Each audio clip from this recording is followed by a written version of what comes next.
Published on nondetail.com. Democracy achieves about 20% higher GDP per capita. July 4th, the most important day of American democracy. More than 47.7 million Americans are estimated to have taken the nation's roadways and skies this Independence Day, July 1 to 5, as travel volumes are expected to nearly fully recover to pre-pandemic levels. In fact, this will be the second highest Independence Day travel volume on record, trailing only 2019. The most important word here is democracy. Not just in terms of values and the institutions, but what most of us don't realize is that democracy is the major engine that drove the US to its economic prosperity. Contrary to the common belief among both the academic as well as the popular press, that democracy is bad for economic growth. This belief is further fueled by the growth of China, New York Times columnist Tom Friedman argues.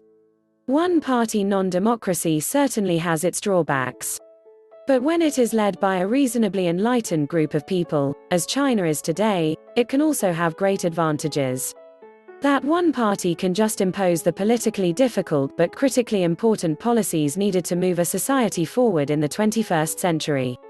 But what are the chances that an authoritarian nation is governed by a reasonably enlightened group of people?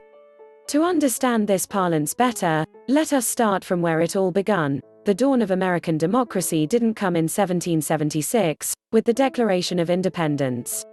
It didn't come in 1788, when the Constitution was ratified by the states, or in 1789, when George Washington took office. According to Harry Rubenstein, chair and curator of the Division of Political History at the American History Museum, the symbolic birth of our system of government didn't come until its noble ideals were actually put to the test. On September 19, 1796, Washington published his farewell address, marking one of the first peaceful transfers of power in American history and cementing the country's status as a stable, democratic state. This moment, Rubenstein says, is crucial for creating the in and out system of government that we have. And this is unique. In that time and era, politicians would gain power, or kings would stay in office until they die. At that nascent stage in American history, before precedents such as the two-term limit were even set, many were uncertain about what would happen after a galvanizing figure like Washington resigned office. But at this critical juncture, the leadership of Washington and others proved more than adequate to preserve democracy. Stepping down is unique, says Rubenstein. It's a powerful statement about Washington and American democracy. In addition to the symbolic importance of voluntarily leaving office, what the farewell address aims to do is call for national unity, an end to the squabbling between the parties, between Federalists and Republicans, and an end to the sectionalism of West, North and South, Rubenstein says. It's a call for trying to form something larger than local interests. For an infant nation that had resembled more of a loose association of independent states under the Articles of Confederation just years earlier, this message of unity was significant. Two words stand out from these chapters of history, and they are peaceful transfer of power and unity. These two elements ensure that a nation remains stable, and economic investments love stability. A reason why the US has attracted investments, also the democratic institutions like the law and order, judiciary etc. protects those investments against any unlawful interests. Darren Acemoglu, professor of applied economics, Department of Economics, MIT, writes, democracy sees higher GDP due to greater civil liberties, economic reform, increased investment and government capacity, and reduced social conflict. Democracy has a robust and sizable pro-growth effect, and it is estimated that a country that switches from non-democracy to democracy achieves about 20% higher GDP per capita over the subsequent 3 decades.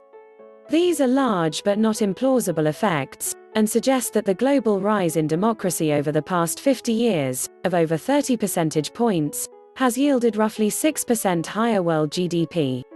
Is there any evidence that democracy is only good for already developed economies? The answer is no.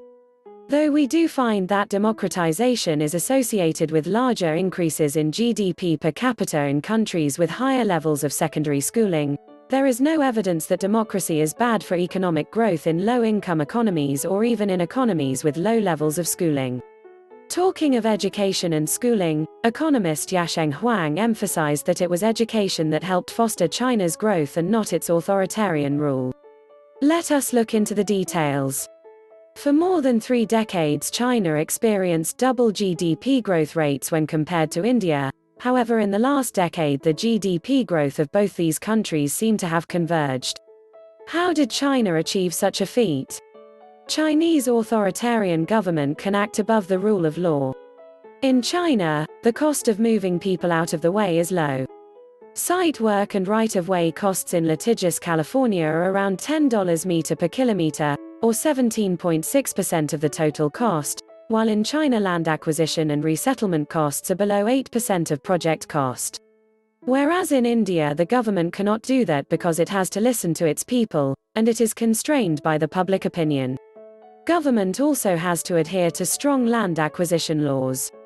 That said, how important is infrastructure for economic growth of a country? If you believe that infrastructure is very important for economic growth, then you would argue that a strong government is necessary to promote growth. If you believe that infrastructure is not as important as many people believe, then you will put less emphasis on a strong government. So, to illustrate that question, let us consider country A, which had a systematic advantage over country B in infrastructure. Country A had more telephone connectivity and had a longer rail network. Now, if I ask you to predict which country must have done better in terms of economic growth, you would answer as country A, right? Let me reveal the countries now. Country A is India and country B is China. Connectivity and infrastructure do not guarantee economic growth. China, with fewer telephones and smaller rail network, has recorded a double-digit growth rate every year since 1989. Today China has a huge infrastructure advantage over India. But for many years until the late 1990s, China had an infrastructure disadvantage when compared to India. Now let's turn to 2 other developing countries, calling them again as country A and country B. Country A in 1990 had about $300 per capita GDP as compared to country B, which had $460 in per capita GDP.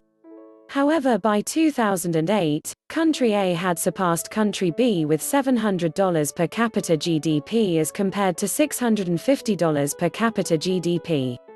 Country B is Pakistan, a country that had a long period of military rule, and country A is India. Even though we have several such examples, economists still love authoritarian governments, essentially due to the East Asian model.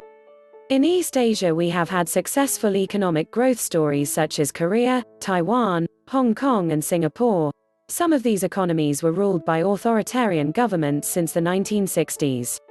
But what we fail to realize is that for each of these successful authoritarian governments in East Asia there is a matched failure. For example, South Korea succeeded, North Korea didn't, Taiwan succeeded, China under Mao didn't, Burma didn't succeed, the Philippines didn't succeed. The statistical evidence worldwide shows that there's really no support for the idea that authoritarian governments hold a systematic edge over democracies in terms of economic growth. China, even during the Cultural Revolution under the leadership of Mao Zedong, outperformed India in terms of GDP growth by average of about 2% every year in terms of per capita GDP. China, with all its internal instability during the revolution, managed to perform better than India. So, there must be some strong factor that helped China outcompete India even during such instability. And the reason is their human capital. The World Development Index indicates that in the early 1990s the adult literacy rate in China was 77% as compared to 48% in India. This divide is even more between Chinese women and the Indian women. Further, the definition of literacy in China is the ability to read and write 1500 Chinese characters. And in India the definition of literacy is the ability to read and write one's own name. So, the effective gap between the 2 countries in terms of literacy was much more substantial than what the Human Development Index indicated. Also, under Deng Xiaoping's leadership China became more democratic, It introduced village elections, and increased the security of proprietors and increased the security for long-term investments. These democratic measures propelled China's growth further. Even India as a democracy has outperformed many emerging economies by growing at 8 to 9% and was ranked at 4th in growth rate. So the problem is with our perspective, especially when we compare India's growth to that of China's. However, as mentioned above, many factors helped China to become more of an exception to this general rule. Democracies see higher GDPs.